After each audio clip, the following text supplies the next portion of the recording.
नमस्कार. स्वागत तुमचं राष्ट्र महाराष्ट्रामध्ये. मी अशोक वानखडे. बातमी गुरुवारची आहे. बरेच दिवसापासून माझ्याकडे होती, परंतु बाकी बातम्या येत असल्यामुळे ती मागे पडली. पण मला वाटतं ती बातमी रोखठोक मध्ये घ्यायलाच कारण सध्या कोकणातले जे मुलूक मैदानी तोप म्हणून नारायण राणे आणि त्यांची जे दोन मुलं स्वतःला समजतात, त्यांचा काय काळा कारभार आहे हे मी नाही, सर्वोच्च न्यायालयाने जनतेसमोर ठेवला. त्यामुळे कमीत कमी लोकांवर आरोप ठेवताना आपण काय घाण करून ठेवली महाराष्ट्रात त्याची जाणीव रत्नागिरी सिंधुदुर्गचे खासदार नारायण राणे, त्यांचे मोठे सुपुत्र निलेश राणे जे सध्या शिवसेनाचे आमदार आहेत, आणि लहान सुपुत्रच आहेत त्याचं, कारण त्यांच्याकडे सूच असतात, सुपुत्रच असतात, कुपुत्र होऊ शकत नाही, नितेश राणे, ते तर भाजपाचे आमदारही आहेत आणि सध्या मंत्री आहेत, आणि ते वाटेल ते बोलतात आणि स्वतः इमानदार असल्याचा आव आणतात. आता ही फार जुनी केस आहे. म्हणजे पहिल्यांदा भाजप आणि शिवसेनेची सरकार बनली, मनोहर जोशी मुख्यमंत्री, आणि त्यांच्या मंत्रिमंडळात नारायण राणे हे रेव्हेन्यू मिनिस्टर, राजस्व मंत्री. 15 जून 1996 ते 1 फेब्रुवारी 1999 पर्यंत ते रेव्हेन्यू मिनिस्टर होते. त्यांनी काय केलं? त्यांनी एक 30 एकर जमीन, म्हणजे हे सर्वोच्च न्यायालयाने सांगितलेले वापरलेलीच भाषा मी वापरतो, नेता, अधिकारी आणि बिल्डर हे कसं वन खातात, गिळतात जंगल, याचे उत्तम उदाहरण आहे. कोंडवा बुद्रुक म्हणून एक जागा आहे पुणे जिल्ह्यात, तिथलं 30 एकर वन, 30 एकर जमीन वनाची, म्हणजे 18.89 हेक्टर जमीन त्यांनी चव्हाण परिवाराला शेतीसाठी दिली. ती सर्वात मोठी चूक. कारण कुठलीही वनभूमी शिवाय दुसऱ्या कामासाठी मनाशिवाय दुसऱ्या कामासाठी देऊच शकत नाही. हा 96चा एक मोठा कायदा आहे, सर्वोच्च न्यायालयाने दिलेला निर्णय आहे. कारण वन हळूहळू सुकरतायत आणि आपलं हे जे प्रदूषण वाढतंय, पोल्युशन वाढतंय, बरेच आहेत. पण यांनी काय केलं, ते वन विकलं, म्हणजे त्याला अलॉट केलं देशमुखला, सॉरी चव्हाण परिवाराला. आणि चव्हाण परिवारांनी एका वर्षाच्या आत रिच हाऊसिंग सोसायटी याला ते 2 करोड रुपये मध्ये देऊन टाकलं. त्या 2 करोडची, म्हणजे ते 30 एकरची जमीन त्या हाऊसिंग सोसायटीला दिली. मात्र 2 कोटी रुपयात चव्हाण परिवाराला फालतूमध्ये 2 कोटी रुपये मिळाले, फ्रीची जमीन. आणि ती जमीन कमर्शियल करण्यासाठी तात्काळ राणे साहेबांनी त्वरित निर्णय घेऊन ते काम केलं. त्यावेळेला त्या काळी सन 2000 मध्ये त्या जमिनीची किंमत 250 कोटी होती. आज 25 वर्षांनी ती आता 2,500-3 हजार कोटीची झाली असेल. त्या जमिनीवर काय करणार, म्हणजे काय चालू, जो जमीन विकत घेतली त्यानंतर त्यांनी लगेच ते त्याचा लँड यूज बदलून घेतला, आणि मग पुढे केंद्रमधनं सुद्धा त्यांनी परमिशन घेतली. तिथे 1550 फ्लॅट, 5 मोठमोठे 25 मजली टॉवर उभे राहणार होते, 3 मोठे क्लब हाऊस त्या 30 एकरात, 32 रॉ हाऊस आणि 14,000 चौरस फुटाचं शॉपिंग कॉम्प्लेक्स, अशा ते त्यांनी तो प्रपोज केला. पण त्याच वेळी एक पुण्याची संस्था होती आणि त्या संस्थेने ही केस टाकली कोर्टात आणि ती शेवटी होत होत होत ती सर्वोच्च न्यायालयामध्ये आली.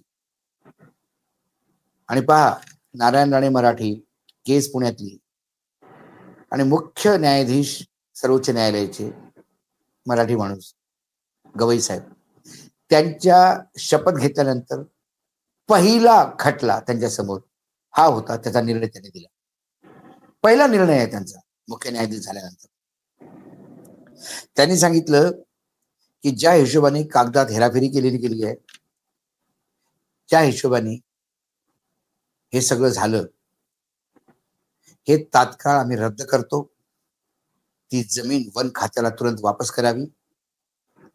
ज्या ज्या वन खात्याच्या जमिनी रेव्हेन्यू खात्यावर आहे त्यांनी त्या वापस कराव्या.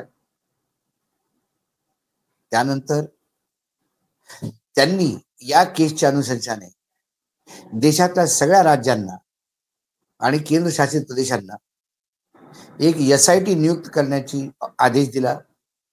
आणि 2096 पासून आतापर्यंत जशा वनाच्या वन जमिनी, फॉरेस्ट लँड ज्या ज्या अशा ट्रान्सफर झालेल्या आहेत त्या तुरंत वापस घ्या.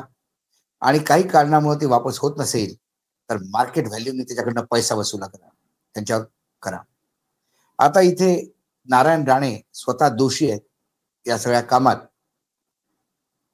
हे न्यायालयाने म्हटलं. Collector Pune, commissioner Pune, forest conservator, secretary forest, ही जी नावं आता काय घेत बसू मी, ही सगळी मोठी मोठी नावं आहेत.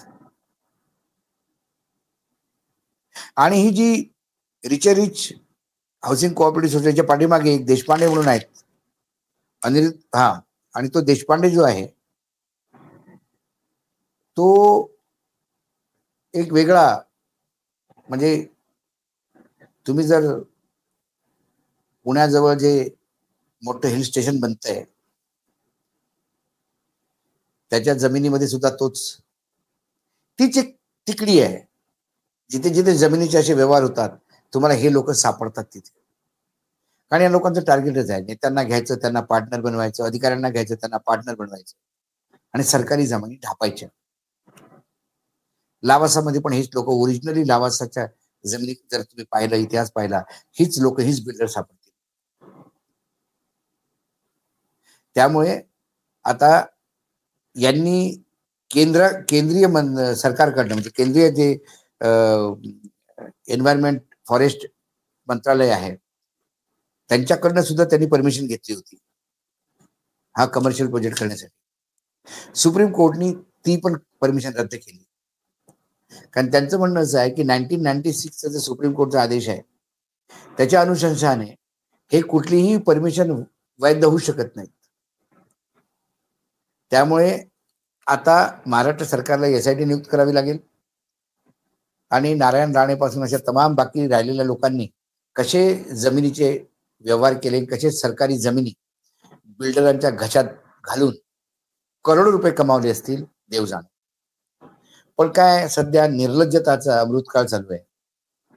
नारायण राणेला सुप्रीम कोर्टच्या या ताशेऱ्यांवर जराही लाज वाटणार नाही, कारण निर्लज्जताची चादर ओढून बसलेले आहेत सर्व. 24 घंटे तोंड उघडून बकर बकर बकर बकर करणारे त्यांची दोन्ही मुलं सध्या चूप राहतील, कारण बापाचाच घोटाळा, वडिलांचा घोटाळा समोर आलाय. आणि सर्वोच्च न्यायालयाच्या 3 मेंबरच्या बेंचनी ही डिसिजन दिलेली आहे. म्हणजे हे काही सिंगल बेंच नव्हे, मोठं बेंच आहे. त्यात भूषण गवई साहेब, जस्टिस ऑगस्टिन जॉर्ज मसीह आणि जस्टिस विनोद चंद्रन, हे तिन्ही सिनियर जज आहेत.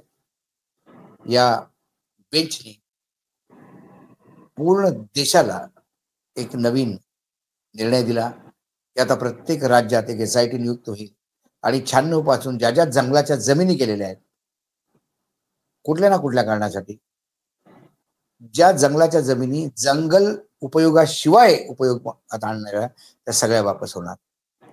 त्यामुळं महाराष्ट्रात अजून काही ठिकाणी गंडात्र येतील.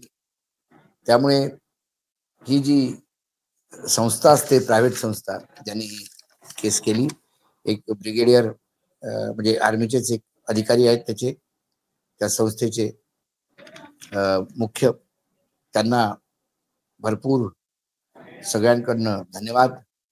कारण अशी केसेस लोक हिंमत हारत नाहीत. आज 98चं अलॉटमेंट 25 वर्ष वाट पाहून शेवटी जंगलाची जमीन जंगलाला मिळाली.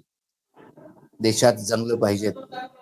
जंगल जर काट तसेच जर तुटत असतील तर मग आपण शेवटी जायचं कुठे, हा फार मोठा प्रश्न आहे. राहिली नारायण राणे आणि त्या अधिकाऱ्यांची गोष्ट, त्यांना काही निर्लज्ज आहेत, त्यांना काहीच होणार नाही.